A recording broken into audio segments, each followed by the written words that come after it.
estudantes, tudo bem com vocês?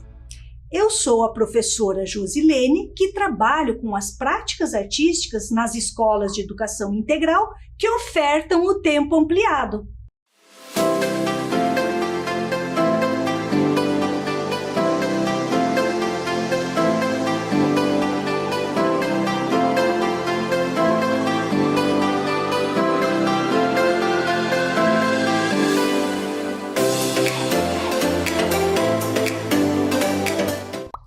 Na nossa aula de hoje, vamos falar sobre coleção. Você sabe o que é uma coleção? Vamos ver o que o dicionário da língua portuguesa nos fala? Ele nos diz que é uma reunião de objetos da mesma natureza.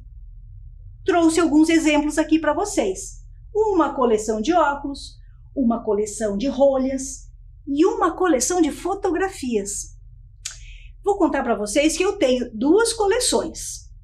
Uma coleção de livros, que eu tenho numa prateleira bem grande, onde eu tenho livros de literatura infantil, livros de contos, livros técnicos de teatro, de artes visuais, de cinema, de dança. Por quê? Porque esta é a minha área de estudo, certo? E eu tenho todos organizados lá na minha casa. Esta é uma coleção. A minha segunda coleção é de etiquetas. Eu gosto de colecionar etiquetas de roupas. Sabe aquela etiquetinha? Não é aquela que dá coceira, mas aquela etiquetinha que vem na roupa quando a gente compra. Que pode ser de papelão, de plástico, de tecido, pode ser colorida, pode ser grande, pode ser pequena. Eu tenho de vários tipos de etiquetas, mas todas são etiquetas de roupas. Então, estas são as minhas coleções. Mas vamos ver o que mais que o dicionário nos fala? Ele nos diz que é um conjunto de objetos escolhidos por sua beleza, raridade e valor. Trouxe como exemplo uma coleção de selos ou uma coleção de quadros. Poderíamos ter uma coleção de pedras, ou de pedras preciosas, ou uma coleção de assinaturas de pessoas famosas, autógrafos, né? Enfim, cada um coleciona o objeto que gosta de colecionar, tá? Não existe um limite para dizer só pode isso ou só pode aquilo, tá bom? Vamos em frente. Esse termo coleção também pode representar a reunião das criações e dos modelos feitos por estilistas ou costureiros para uma temporada. Por exemplo, aquela coleção de primavera-inverno, primavera-verão, outono-inverno. Isso também são coleções que são lançadas pelos estilistas e costureiros, né? Mas eu também posso designar uma coleção por aquela quantidade excessiva de objetos, como, por exemplo, uma quantidade excessiva de carros. Tem pessoas que colecionam carros antigos, carros modernos, carros contemporâneos, mas eu também posso colecionar tampinhas. Olha só que bacana, tampinhas de garrafa. Eu posso ter essa coleção com tampinhas antigas, modernas, atuais, melhor falando, né? Essas tampinhas eu posso organizar de várias maneiras, por cor, por marca, por tamanho. Ou uma coleção de bonecos. Pensa que bacana, se vocês guardassem todos os bonecos que vocês têm, ou todos os brinquedos, daria também para ser uma coleção. Tá certo? Mas vamos ver o que mais que o nosso dicionário fala? Ele nos fala de coletânea. Como a gente coleta essas?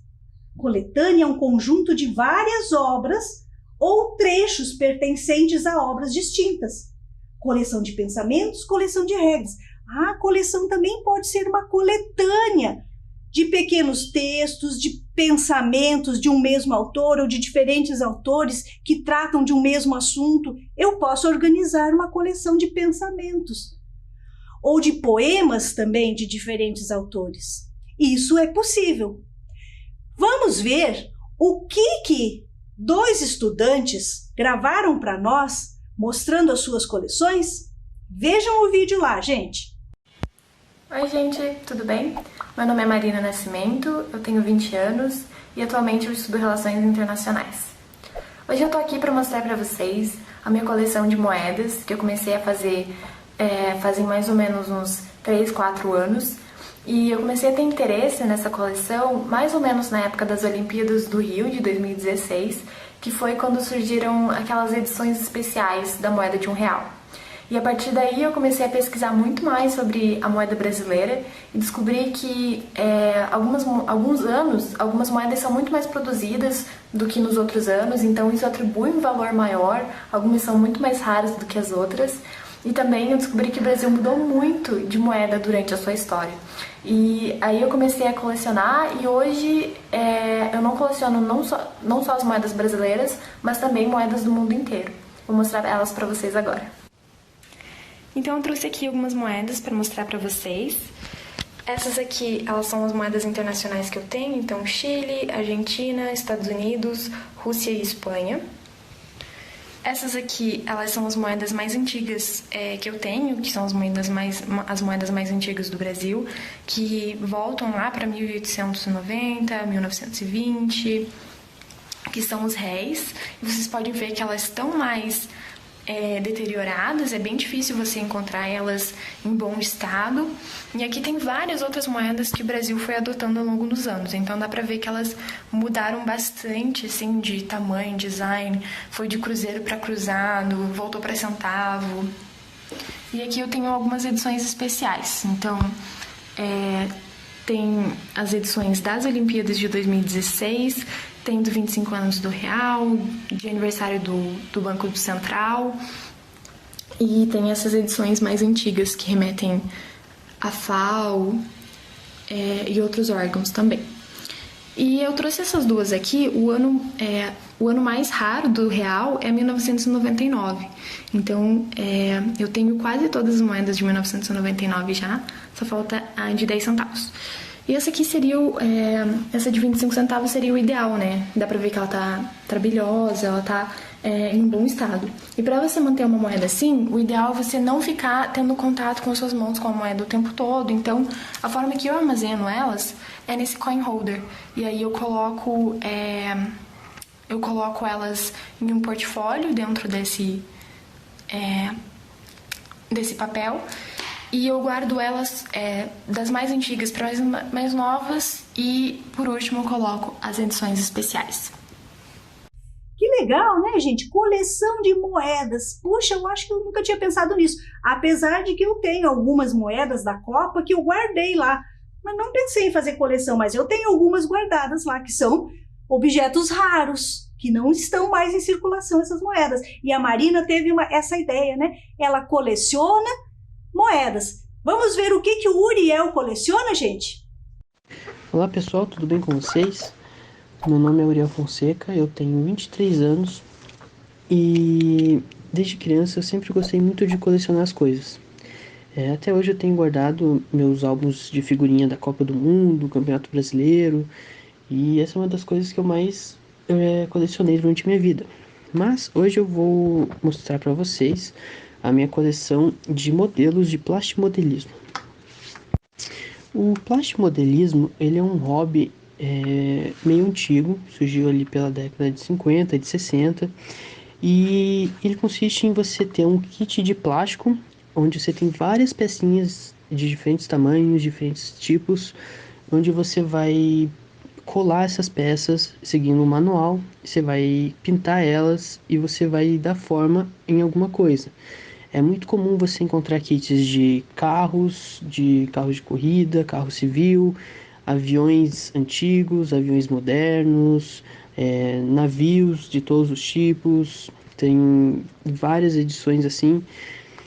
E eu nunca me apeguei muito a um único tipo de modelo. E então eu sempre fiz aquilo que eu fosse gostando de querer montar.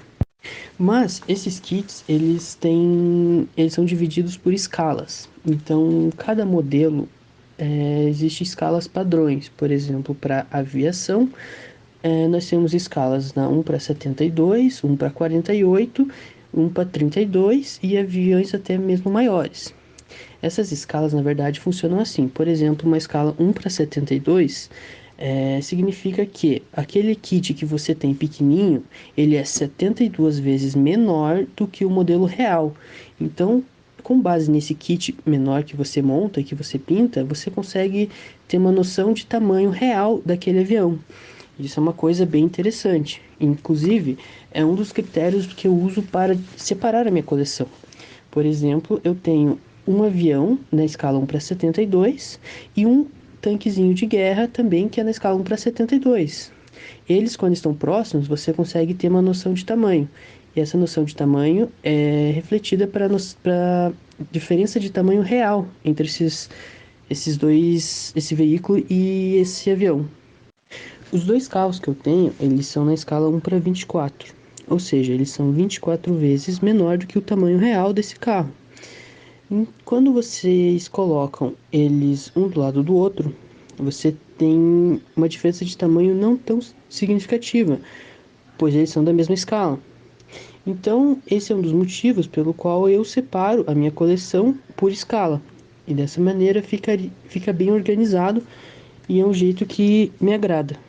Outro ponto importante sobre a minha coleção também é a identificação de cada modelo. Eu produzi por meio de uma impressora 3D plaquinhas de identificação para cada modelo, onde contém o nome e a escala, que é o critério que eu utilizo para separar ela. Nossa, gente, plastimodelismo. Vocês já tinham ouvido falar nisso? Pois eu não tinha, sabe? Fiquei sabendo recentemente. Que coisa bacana, né? E além dele mostrar essa coleção do plastimodelismo, ele mostra nesse vídeo a oficina que ele trabalha, o ateliê que ele trabalha. Ele mostra as tintas, ele mostra a mesa. E pelo jeito é um trabalho bem minucioso, né? Montar pecinha por pecinha, não é só montar, não. É lixar, é pintar, é dar o acabamento devido para que ele consiga construir essa réplica dos objetos que ele monta, né? Muito bacana, gente. Agora, vou mostrar uma coisa aqui. Você tem uma coleção? Se você tiver uma coleção, fotografe e mande para nós aqui neste e-mail, ó. oficinasdointegral@gmail.com. Fique ligado ainda na hora da curiosidade.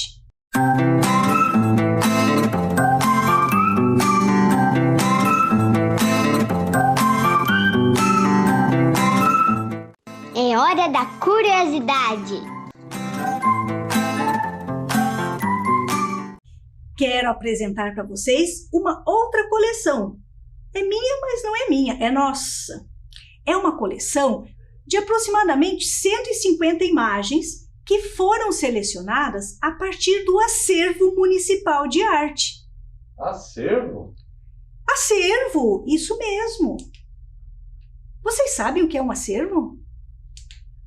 Acervo significa grande quantidade de alguma coisa que pode pertencer a uma única pessoa, uma família, uma instituição ou a nação. Este termo acervo refere-se a uma coleção que integram para um patrimônio. Patrimônio? Sim, patrimônio. Olha que palavra interessante para a gente saber também. Mais uma. Patrimônio. Refere-se a um conjunto de obras ou bens culturais que são classificados conforme a sua natureza. Natureza? Sim, gente, eles podem ter uma natureza histórica, artística, bibliográfica, científica, documental, entre outras. Mas vamos ver o que a professora Giannini vai falar para nós sobre patrimônio. A professora Giannini é uma professora que trabalhava na rede municipal de ensino e que é especialista em patrimônio cultural. Vamos lá, gente? Oi, eu sou a Giannini. Eu vim aqui para falar com vocês sobre patrimônio. Vocês sabem o que é patrimônio? Já ouviram essa palavra? Bem, patrimônio é tudo que é de alguém. É tudo que pertence a alguém. Por exemplo, essa coleção de lápis é minha. ela faz parte do meu patrimônio. Essas fotografias, gravuras, imagens que você está vendo atrás de mim, também fazem parte do meu patrimônio, são minhas. É um patrimônio particular. As coisas que são suas, da sua família, fazem parte de um patrimônio particular, que são de vocês. O lugar que vocês moram, que você escuta os pássaros, que tem alguns bichinhos, que fazem parte de um patrimônio natural, que tem uma flora, que tem uma fauna. Mas tem uma coisa muito especial e particular nesse patrimônio natural, que tem muito aqui no sul e que não tem em outros lugares, que é o nosso pinheiro. Perto da casa de vocês tem pinheiro? Vocês já viram um pinheiro? Ele é parte do nosso patrimônio particular aqui do sul do Brasil. Existem outros tipos de patrimônio, por exemplo, patrimônios que são construídos por pessoas, que é a cidade, o estado, o país. Esse patrimônio que é construído chama-se patrimônio material. São os parques, as praças, as igrejas, os teatros, os museus, coisas que pertencem a todos, que é pública, então é um patrimônio coletivo, público, material. Quando eu falo em museus, eu fico pensando, que lugar fantástico, é um lugar que eu adoro ir. Vocês já foram em museus? No museu tem diversas coleções, exposições. O museu conta histórias. Quando a gente vai no Museu Paranaense, por exemplo, que tem objetos das pessoas que fizeram nossa história, coisas das suas casas, ou quadros, ou armaduras, ou até canhões. A gente está sabendo da nossa história, como o Museu do Expedicionário também. Mas tem museus de arte. Esse eu acho que vocês já ouviram falar, é o Museu do Olho. Lá tem pinturas, esculturas, monumentos, diversas coisas que artistas fizeram. Isso não é fantástico? O Museu Municipal de Arte, além de ter próprio museu, ele tem um teatro, ele tem biblioteca. Então a cidade de Curitiba, né, tem muitas coisas e muitos espaços para a gente ir que fazem parte desse patrimônio material, artístico. Nesses museus, eu falei que gosto, porque é um lugar em que você pode viajar, sonhar, criar, imaginar, ficar pensando como é que as pessoas viviam naquela época. Certo?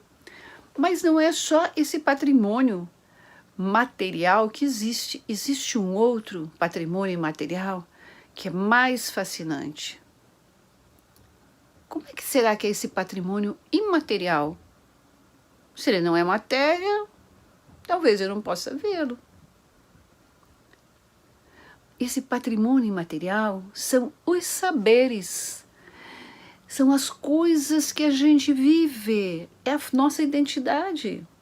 Por exemplo, samba, frevo, capoeira, é patrimônio imaterial.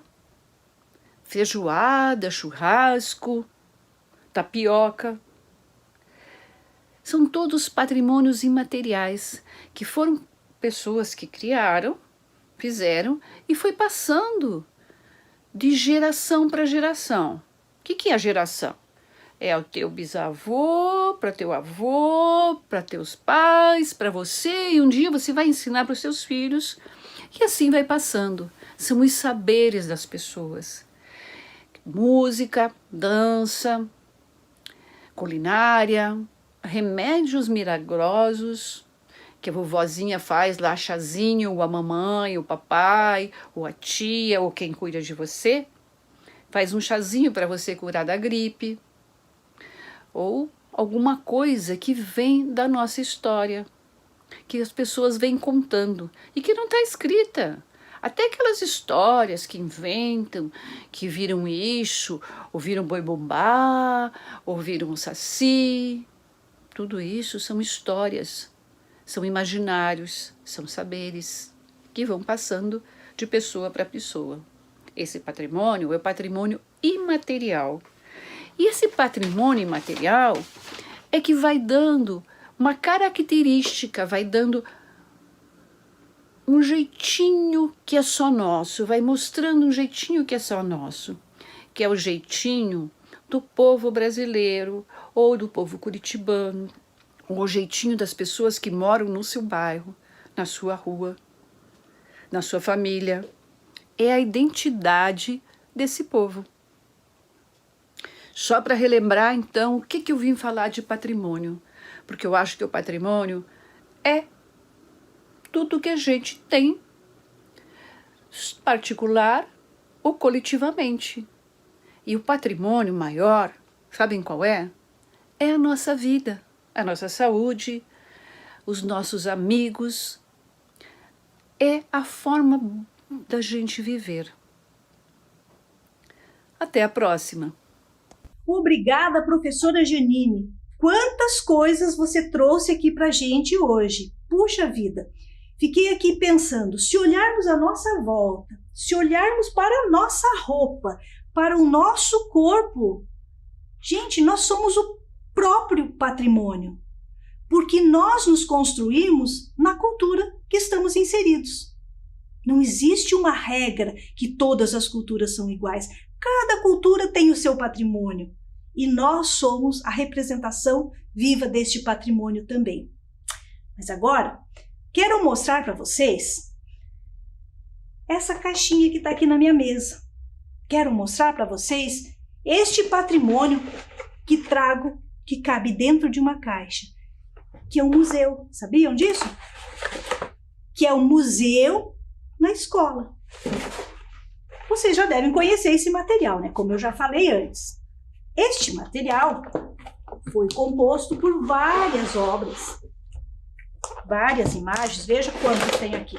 Aproximadamente 150. Lembra que eu falei de uma coleção de 150 imagens? São essas aqui. Essas imagens foram selecionadas a partir do acervo municipal de arte. Acervo municipal? Sabem o que é isso? Vamos ver? É composto por diferentes obras feitas por vários artistas de diferentes lugares do mundo. Este acervo está organizado conforme a natureza das obras e distribuídos entre os espaços culturais da cidade. Então vamos tentar entender o que está escrito aí. Se é composto por diferentes obras feitas por vários artistas, eu estou dizendo que eu tenho diferentes obras, diferentes formas de representação artística. Que isso quer dizer o seguinte, quando eu digo assim, conforme a natureza das obras, elas estão organizadas. Que natureza agora eu estou falando? Eu estou falando de pintura, de gravura, de escultura, de instalação, de grafite. São dessas naturezas que eu estou falando. Eu estou falando de objetos. Eu estou falando de objetos nossos próprios, de casa, ou seja, de qualquer objeto eu estou falando, de arte ou não. Então, esse acervo municipal, ele tem todos esses objetos, vamos chamar assim, artísticos ou não, guardado. E esse acervo pertence à nossa cidade. Quando eu digo pertence à cidade, não é pertence ao prefeito, à secretária, pertence a nós, cidadãos. Esse não quer dizer que eu posso pegar lá e levar para minha casa, mas quer dizer que eu tenho direito sim de visitar esses espaços, de conhecer essas obras e ter orgulho de dizer, essas obras são do acervo municipal. Por isso que esse material aqui está em todas as escolas, porque ele traz um pedacinho desse acervo municipal para dentro da sala de aula.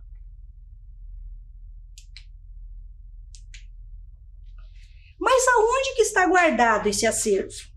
Esse está dentro dessa caixinha que eu mostrei para vocês. Mas esse acervo maior, que eu falo, o acervo municipal, esse acervo está guardado em vários espaços culturais da nossa cidade. Em museus, galerias, teatros, cinemas. Esses lugares guardam esse acervo e também mostram para o público esse acervo. Por isso, eu trouxe aqui um mapa que eu peguei lá no site do IPUC, que mostra um pouquinho somente dos espaços museológicos que temos em Curitiba. Então, se eu ampliar um pouco mais e delimitar somente aqui na região do centro histórico da nossa cidade, olhem quantos pontinhos vermelhos a gente tem. Cada um desses representa um espaço cultural que tem um acervo. Então, nós temos acervos de história em quadrinho. Vocês sabiam que a gente tem um espaço cultural nessa cidade que guarda somente histórias em quadrinho? Não só guarda, mas expõe e promove cursos e tudo mais. Temos um outro espaço que só acerva, né, gravuras, que é o Museu da Gravura. Tem outro espaço só para cartazes. Temos outro espaço só para esculturas, pinturas. Enfim, temos muitos espaços nessa cidade que é nosso. Volto a falar, este acervo municipal é nosso. Então, ampliando mais ainda, então, o que dá para a gente ver aqui no Centro Histórico? Aqui na Regional da Matriz. Museu Ferroviário, Museu Universitário da PUC, Museu do Expedicionário, Museu do Automóvel, Museu da Motocicleta. Desculpe, eu vou corrigir uma coisa aqui. Eu falei Centro Histórico, não só no Centro Histórico aqui, tá? Eu expandi o mapa para mais longe. Nós estamos na Regional da Matriz, o que eu estou mostrando para vocês, para além do Centro Histórico, ok? E este material que eu mostrei para vocês, o Museu na Escola, é uma pequena amostra, é um pequeno acervo que temos a partir de um acervo maior, que é o municipal. Bom, para organizar um acervo, para organizar uma mostra, uma exposição, existem pessoas que fazem isso, que a gente chama de curador. O curador é aquela pessoa que vem organizar, vem selecionar quais obras vai expor e quais que vão ficar guardadas. Para montar esse material Museu na Escola, nós tivemos 4 curadores que trabalharam muito para ver todas as obras do acervo municipal e selecionar essas 150 que estão aqui. Para fazer essa seleção, foi necessário estabelecer alguns critérios. Então, que critérios nós estabelecemos? Para estabelecer critérios, não existe uma regra. Os curadores é que estabelecem sobre quais critérios que vai organizar a exposição. No caso nosso, era organizar um pequeno acervo. Então, aqui nós utilizamos como critério a abstração, cotidiano, natureza, paisagem, objetos, criança, corpo, retrato. Então, são assuntos temáticos justamente para que a gente pudesse fazer essa seleção. Agora, vamos colocar a mão na massa?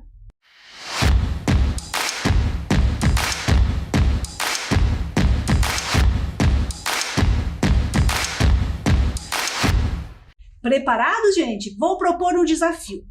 Esse desafio está organizado em 3 partes, que nós vamos fazer uma a uma. Vamos à primeira? A primeira parte desse desafio, vocês vão escolher um espaço cultural da nossa cidade que vocês gostariam de visitar. Ou também pode ser um espaço da nossa cidade que você já visitou e gostou e quer ir de novo, não tem problema, tá certo? O que vocês vão fazer nessa parte da atividade? Vão escolher o local, escreve lá do lado, aí faz um registro aí no papel e vai pesquisar no Google a distância da sua casa até lá. Segunda coisa que você vai pesquisar, como chegar até lá? Qual o meio de transporte que vai, qual é o ônibus, tá certo? Então vocês pesquisem aí, vou dar um tempinho para essa pesquisa e volto já.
Tudo certo até aqui?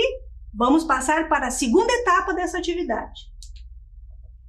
Vocês vão planejar essa visita. Quando eu falo planejar, é pensar em cada detalhe.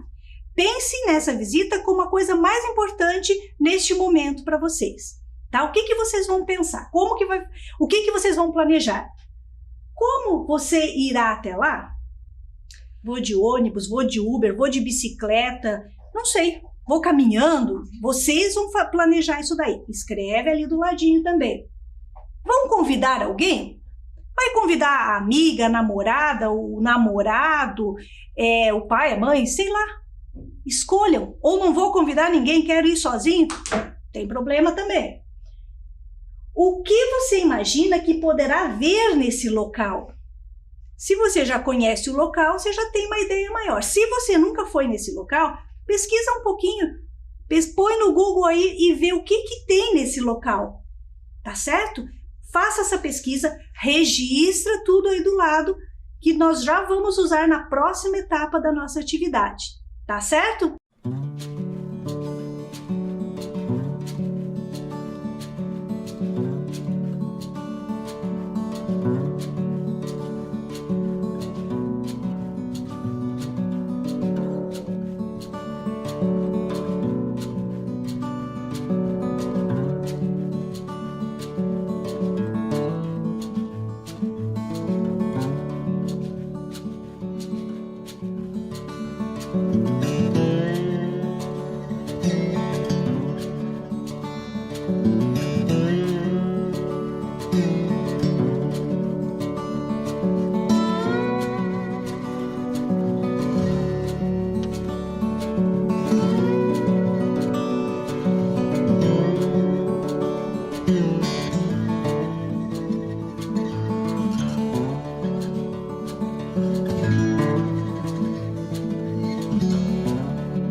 Ok?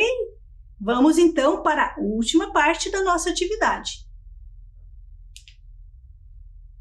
Esta última parte, agora vocês vão trabalhar em cima de todos aqueles dados que vocês registraram aí. Vocês vão fazer um registro maior agora, que eu já explico como, de todas as informações que vocês tiveram até aqui, todas as partes dessa atividade, planejamento, tudo, certo? E vocês vão criar um mapa mental.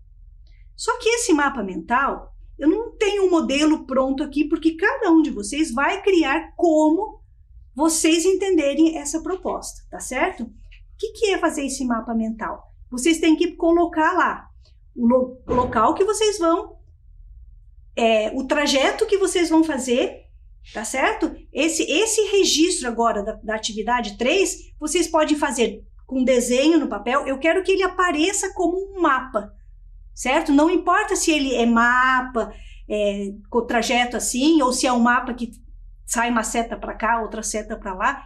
Isso não importa. O que eu quero é que vocês organizem o pensamento de vocês e tornem esse planejamento todo visível.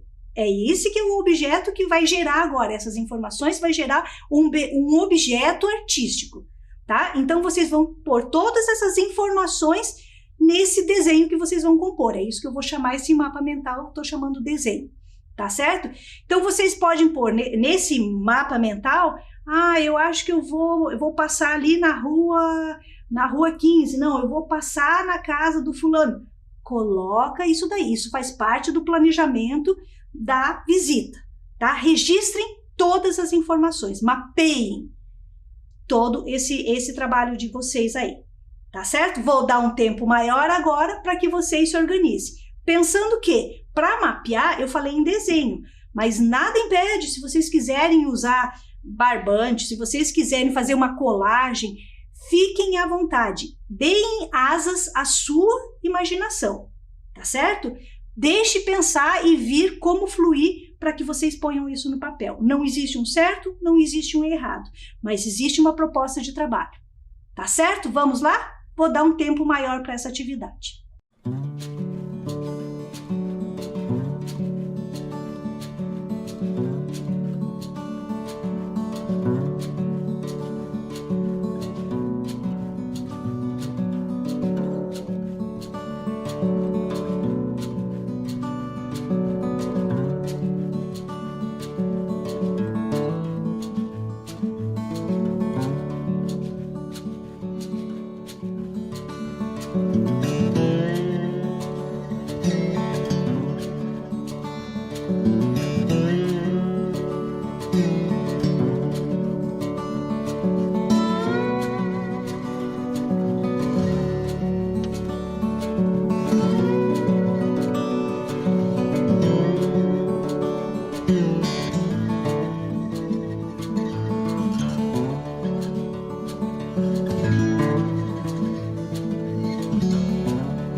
Então, gente, agora que vocês já têm planejado uma visita, que eu imagino que deu bastante trabalho organizar isso, é só esperar um momento apropriado para que vocês possam ir até este local. E eu espero que chegue logo este momento.